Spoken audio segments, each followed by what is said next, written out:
Les élections législatives françaises ont rendu leur verdict. La coalition de la majorité présidentielle a obtenu une petite victoire puisqu'elle perd sa majorité absolue à l'Assemblée nationale. Emmanuel Macron avait appelé les Français à lui donner une majorité forte et claire afin de décrocher l'absolu au Parlement, soit 289 sièges pour son second mandat. Mais à l'issue du second tour, la coalition de la majorité présidentielle n'en a obtenu qu'une petite, devançant l'alliance de la gauche, la NUPES. Il est une évidence qu'il s'agit là d'une victoire en trompe-l'œil puisque le président français se retrouve avec une majorité relative. Emmanuel Macron et les siens s'attendaient certes à un second tour des élections législatives difficiles, mais sans doute pas à subir un tel revers. Ce scénario compliqué pour le président français qui n'aura alors qu'une option, jouer le jeu des alliances par le soutien d'autres formations politiques afin de disposer d'une majorité absolue à même de voter les textes de loi.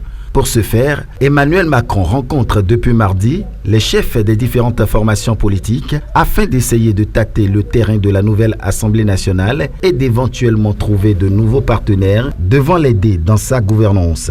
Christian Jacob, du parti Les Républicains, au terme de son entretien mardi matin avec Emmanuel Macron. J'ai redit au président qu'il n'était pas question pour nous de rentrer dans ce qui pourrait être considéré comme trahison de nos électeurs. Donc nous avons fait une campagne dans l'opposition à sa majorité, dans l'opposition à son gouvernement.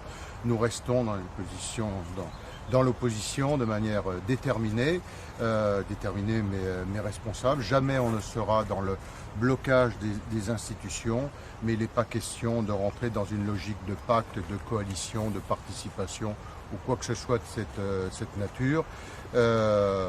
Nos propositions sont connues, elles sont sur la table. Maintenant, c'est au gouvernement et à lui-même de décider de ses choix. Il n'est pas question de trahir ceux qui nous ont fait confiance. Et ceux qui nous ont élus nous ont pas élus pour entrer dans quelque pacte ou coalition que ce soit. Ils nous ont élus sur les projets qui étaient les nôtres.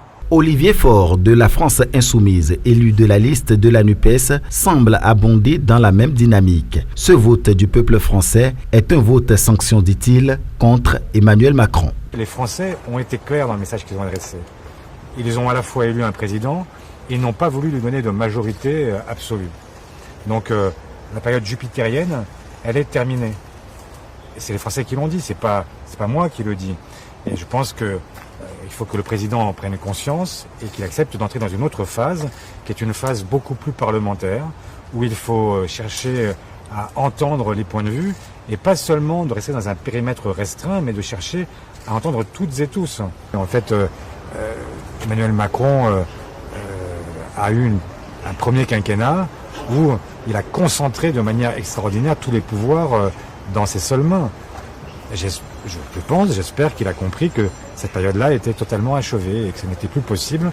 Il cherche à comprendre quelles sont ses marges de manœuvre, quels sont les chemins qu'il peut emprunter et essayer de... de ce que j'ai compris de ce qu'il me disait, j'ai cru comprendre qu'il avait entendu le message des Français au sens où il ne pouvait plus être le président, l'omniprésident, l'hyperprésident. Je ne sais pas très bien que retenir de ce qu'il m'a dit. Il y a eu un échange nourri. Après, que va-t-il en faire? Est-ce que c'est simplement une mise en scène qui lui permet de dire qu'il a consulté? Ou est-ce qu'il a vraiment l'intention d'entendre ce que lui ont dit les Français, à savoir qu'il fallait gouverner différemment? C'est à lui que revient la réponse et on le saura dans les prochains jours. Cette rencontre avec les chefs de parti, organisée à la hâte par le président français, prouve à suffisance que l'heure est grave pour Emmanuel Macron. À vrai dire, Emmanuel Macron a perdu plus qu'une élection dimanche soir. En vérité, le président français est dans les cordes et cherche la parade. Macron doit désormais revoir ses ambitions et devra donc négocier avec les députés de la gauche pour faire passer ses lois puisqu'il n'a plus les coudées franches. Et pour cela, il tente déjà de tâter le terrain, mais ses interlocuteurs pour l'heure ne lui feront aucun cadeau. Les Républicains ont été clairs. Ils ne veulent pas entendre parler d'une coalition. Et la France Insoumise, quant à elle, a déjà annoncé une motion de censure pour le 5 juillet prochain. C'est sans doute le sort réservé au président hautain et parvenu, à l'instar du président français Emmanuel Macron, qui œuvre quotidiennement pour la destruction de la planète. Emmanuel Macron a sans nul doute appris la leçon à ses dépens. La déroute de la coalition de la majorité présidentielle ce dimanche va complètement changer la physionomie à la géopolitique française. À Emmanuel Macron maintenant, ciel accommodé en Emmanuel milité. Mais l'habitude n'est-elle pas une seconde nature ?